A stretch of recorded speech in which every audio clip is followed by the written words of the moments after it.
कितने सालों से आपने मुझसे सच छुपा कर रखा। उस शख्स ने मेरी माँ को, मेरे बाप को मुझसे छीन लिया है। मुझे अच्छी तरह मालूम है नवाल, वो सब भाई ने किया है। मुझे लगता है कि भाई हुमैरा आपा को धोखा दे रहे हैं। सेलिन, वो आदमी ये साबित करने की कोशिश कर रहा है कि नवाल हमारी असल बेटी नहीं है। मैं तौकीर के साथ हूँ और बहुत जल्द हम दोनों शादी करें। तुम्हारे और फरद के बीच जो कुछ भी हुआ उसकी वजह भी वही है।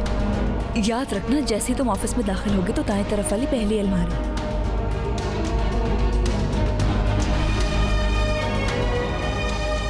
हलुक साहब के साथ जो कुछ हुआ उसके पीछे तौकीर साहब है। अब भी अनम से प्यार करता हूँ। हम नाकाम हो चुके यासिर। नवाल और अली को इतना करीब देखने के बाद मैं रह नहीं पाऊंगा अब यहाँ। मुराद, तुम्हें अभी हॉस्पिटल आना होगा, जितनी जल्दी हो सके पहुँचो। ऐसा भी क्या हो गया? क्या जिंदगी और मौत का मामला है? तुम्हारे बाबा को होश आ गया।